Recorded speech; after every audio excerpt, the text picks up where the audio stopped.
তাই নাকি? চাইলে দিতে পারি, কিন্তু তাহলে কমেন্ট সেকশানে করে জানাতে হবে যে কি চাইছেন। মাল্লু পেতেই পারেন, তবে ভারতবর্ষের এখন যা অবস্থা বহু লোকের হাতেই কিন্তু নেই। আমি দাদা এখানে কিন্তু কোনো বড় লোক হওয়ার পন্থা বা কোনো ইনভেস্টমেন্ট স্ট্র্যাটেজি বা কোনো পার্টিকুলার প্রোডাক্টকে ইন্ডোর্স করছি না, সেটা প্রথমেই বলে দিই। কিন্তু তাও জীবন চালাতে গেলে নোটের দরকার আছে। এবার সেই নোট যদি না থাকে তাহলে জীবন কি করে চলবে? কেন ক্রেডিটে, তাই না? এবার ক্রেডিটে তো চলবেই, কিন্তু তার উপায় নেই। চলুন আলোচনা করে নিই যে আমাদের জীবন ক্রেডিটে যদি চালাতে চাই, আমরা সেটা স্টুডেন্ট হতে পারি, আমরা সেটা সদ্য চাকরিজীবী হতে পারি, বা আমরা ব্যবসায়ী সেলফ অকুপাইড লোক তাও হতে পারে। এবার তার জন্য কি দরকার? একটি ক্রেডিট কার্ড। বহু লোকেরা আপনাদের বলেছেন যে ক্রেডিট কার্ড ব্যবহার করা অত্যন্ত অনুচিত। এবার কেন? তার সপক্ষে নিশ্চয়ই তারা যুক্তি দেন।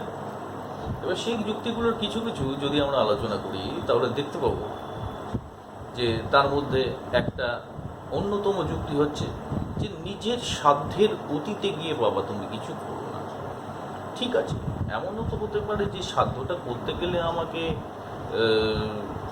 এই মুহূর্তে যেটা দরকার সেটাকে অনেক বছর স্যাক্রিফাইস করতে হচ্ছে, হতেই পারে। বাট আমরা এবার কেন খারাপ সেটা আগে বলে নিচ্ছি, তারপরে একটু অন্যভাবে যদি আমরা দেখি তাহলে আমরা দেখতে পাবি যে সব খারাপেরই একটা ভালো দিক আছে। যাই হোক, ক্রমশ প্রকাশ্য আসছে। একটা দর্শকদের কথা জিজ্ঞেস করি, আচ্ছা বলুন তো, ক্রেডিট কার্ডে যদি আপনি একটা জিনিস কিনেন তাহলে আপনাকে কত পার্সেন্ট অ্যানুয়াল ইন্টারেস্ট দিতে? তথ্যটা কত শতাংশ লোক সঠিকভাবে জানে? যাই হোক, প্লিজ আপনারা লিখে জানান। আর আমরা অসংখ্য ধন্যবাদ দেবো যারা আমাদের এই ডেটা শেয়ার করতে পেরেছেন। যাই হোক, এবার খারাপ এর সপক্ষে যুক্তি, এই মিনস প্রথম হচ্ছে মিনস। সেকেন্ড যেটা বললাম যে ক্রেডিট কার্ড কোম্পানিগুলো অত্যন্ত চড়া হারে একটা মানে আনইম্যাজিনারি হারে সুদ নেয়, মানে ইন্টারেস্ট চার্জ করে আপনি ক্রেডিট কার্ডে যত টাকা খরচ করেছেন তার। এবার সেই সুদটা যে চার্জ করে সেটা ক্রেডিট কার্ড কোম্পানি চার্জ করছে কিসের বিনিময়? যেটা বিনিময় আপনাকে দিচ্ছে যে কিছুটা সময় আপনাকে ক্রেডিট কার্ড কোম্পানি কিন্তু আলটিমেটলি দিয়ে দিচ্ছে। তখন আপনি একটা জিনিস কিনেছেন, ক্রেডিট কার্ডে কেনা যে কোনো জিনিস কেনা কি করে হয়? আপনি ক্রেডিট কার্ডের জিনিস কিনলেন, সেই জিনিসটা তক্ষুনি আপনার ক্যাশ টাকা বা আপনার জমানো পুঁজি ভেঙে দিতে হলো না, আপনি নিলেন একটা নির্দিষ্ট সময়ের মধ্যে। আপনি যদি ক্রেডিট কার্ড কোম্পানিকে ওই জিনিসটার ওই পয়সাটা যেটা ক্রেডিট কার্ড আপনাকে ধার দিয়েছিল উইদাউট এনি লিগালি গ্যারেন্টি, মানে আপনার বাড়ি বা কিছু একটা জমা রেখে, এরকম ব্যাপারটা নয়। মানে এই ধরনের কার্ড বা এই ধরনের কার্ডকে আমি এন্ডোর্সও করি না। সেই পিরিয়ডের মধ্যে আপনি যদি টাকাটা দিয়ে দেন তাহলে আপনার ইন্টারেস্টও ইভেন দিতে হবে না, কিন্তু সেই পিরিয়ডটা পরে আপনাকে কিন্তু আপনি যত টাকা নিয়েছেন ক্রেডিট কার্ড কোম্পানি শর্ত অনুযায়ী তার একটা ইন্টারেস্ট আপনাকেও চার্জ করবে, প্লাস অ্যাকচুয়ালটা আপনাকে ফেরত দিতে হবে। যাই হোক, যে কথা হচ্ছে এবার এইগুলো হচ্ছে ক্রেডিট কার্ড কেন নেবে না তার সব থেকে জুড়ে যুক্তি।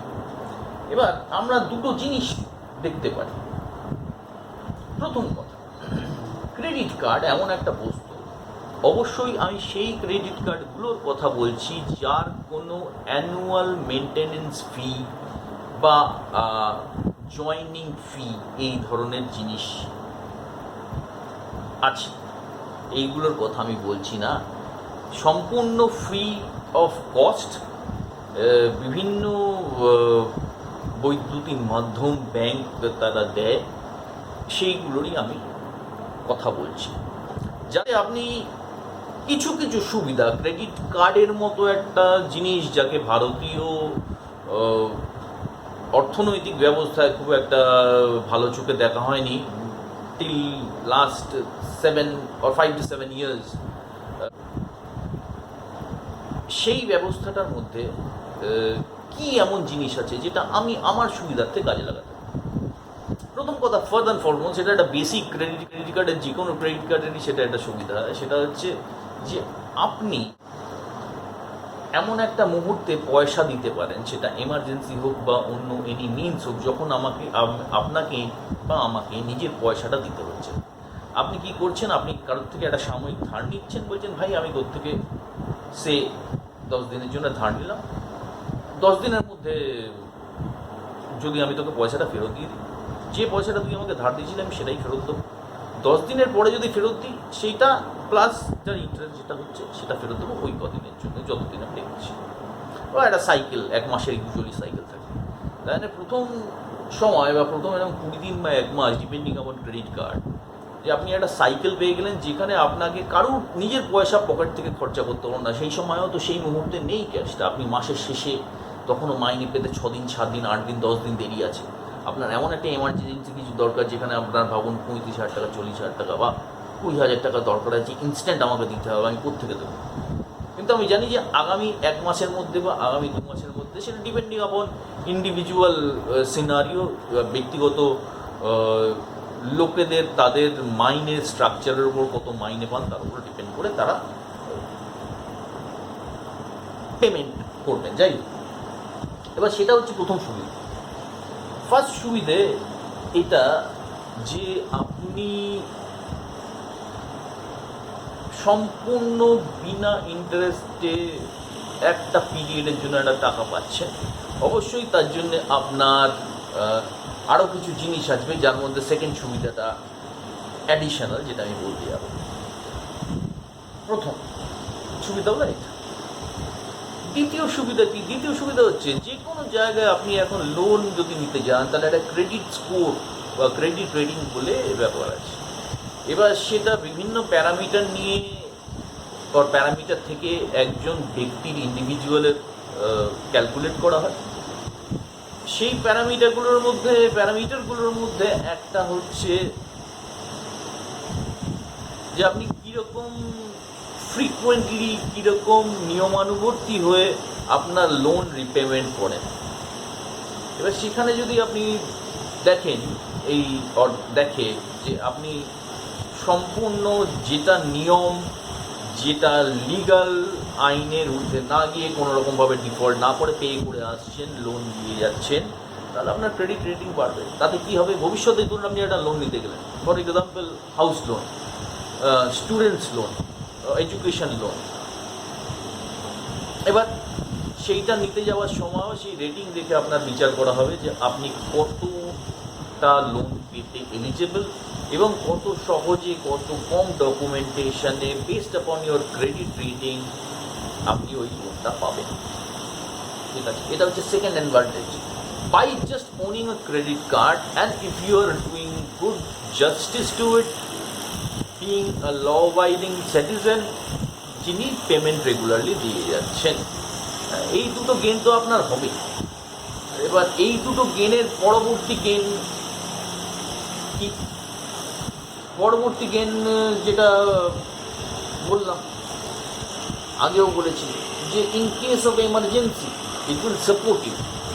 তার মানে এই নয় যে you are craving for a phone, মানে সেটা হয়তো 50,000 টাকা দাম, আমি জানি যে আগামী 2-3 মাসে, 4 মাসে, 5 মাসে সেই পয়সা কোনোভাবেই আমি শুধতে পারবো না, কিন্তু তাও আমি ফোনটা কিনে ফেললাম। That's not necessary. কিন্তু এটা হতে পারে যে আপনার কারোর একজন অ্যাক্সিডেন্ট হয়েছে, সেইখানে আমাকে 50,000 টাকা কি সেখানে আমাকে 40,000 টাকা দিতে হবে, সেটা নেসেসারি, সেটা আমার দরকার, দিতেই হবে, সেই জন্য আপনি ইউজ করতে পারেন। এবার ব্যক্তি হিসেবে ব্যবহারকে আমি আটকাবার বা আমি রেস্ট্রিক্ট করার কেউ নেই, কিন্তু আমি আমার ভিউ পয়েন্ট থেকে যেটা জাস্টিফাইড বলে মনে হয় যে এই কারণে এটা ব্যবহার করা যেতে পারে।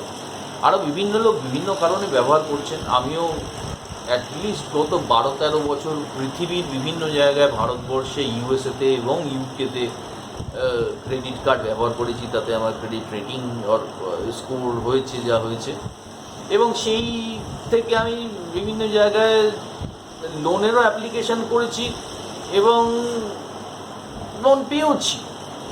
যে লোনের অ্যাপ্লিকেশান করেছি সেই লোনের পেয়েছি। তার মধ্যে যেগুলোর মানে চ্যাপ্টার ক্লোজড হয়ে গেছে। ফর এক্সাম্পল, একটা বাইক কিনেছিলাম আমি আজ থেকে হয়তো 10 বছর আগে, তার একটা লোন ছিল। সেই লোনটা চলতে চলতে এক সময় লোন শেষ হয়ে গেছে এবং বাইক, তারপরে আমি সেই বাইক আমার এখন আর আমার কাছে নেই। কিন্তু হয়েছে ওটা প্রসেস, যেরকম প্রসেস চলে সেখানে আমার ব্যাংক থেকে টাকা কাটতো, ফলে আমাকে ওই মাথা ঘামাতে হয়নি যে আমি কী করে প্রত্যেক মাসের কোন তারিখে গিয়ে লোনের ইনস্টলমেন্টটা শোধ করবো। মানে সেইটা আমার মানে আমি ফরচুনেট যে সেই সুবিধাটা আমি ভোগ করতে পেরেছি।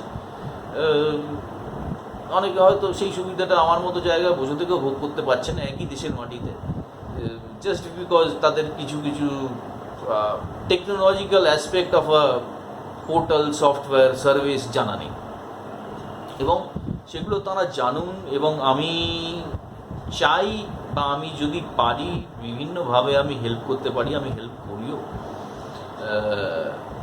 যে লোকে নিজের কাজ ইন্ডিপেন্ডেন্ট হোক। আমি একটা সামান্য জিনিস, তার জন্য সবসময় বড় মুখাপেক্ষী হব কেন? হ্যাঁ, আমি সামর্থ্যে কুলোচ্ছে না, সেই সামর্থ্যকে আপনি যেভাবেই মানে যে আঙ্গিকেই দেখেন, এবার ঠিক আছে, সেটা দৈহিক সামর্থ্য হলে আমি তোমাকে সাপোর্ট করবো, কিন্তু তুমি যদি পারো আমি তোমাকে করে দেবো না, এই কারণেই সেখানে তুমি ইন্ডিপেন্ডেন্ট হচ্ছ। তুমি তোমার মানে তুমি পরনির্ভরশীল হয়ে পড়ছো, যেটা একটা সময় তোমাকে ভোগাবে। কেননা একটা সময় গিয়ে তুমি যে সাপোর্টটা পাচ্ছিলে সেই সাপোর্টটা পাবে না। ঠিক আছে, একটা ব্যাংক আস্তে আস্তে বন্ধ করে দেবে, সাইজ ছোটো করে দেবে।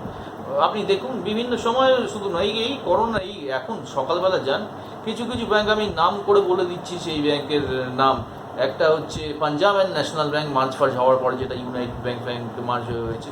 সকাল 8টা থেকে লোকে সেখানে লাইন দিচ্ছে, এবং মহিলা, শিশু মানে আমি কিশোরীদেরও ওখানে তোমরা সেখানে লাইন দিতে দেখেছি। তাদের পড়াশোনা আছে বলেই তো আমার মনে হয়, কিন্তু বাধ্যতামূলক কিছু একটা বাধ্যতা আছে বলেই লাইন দিতে হয়েছে। তার বাড়িতে এমন হয়তো কেউ আছে যার পক্ষে লাইন দেওয়া সম্ভব না, ডিউ টু এজ, হতেই পারে, অনেক কিছু হতে পারে, মানে আমি জানি না। বাট মানে এটা দুর্ভাগ্যজনক।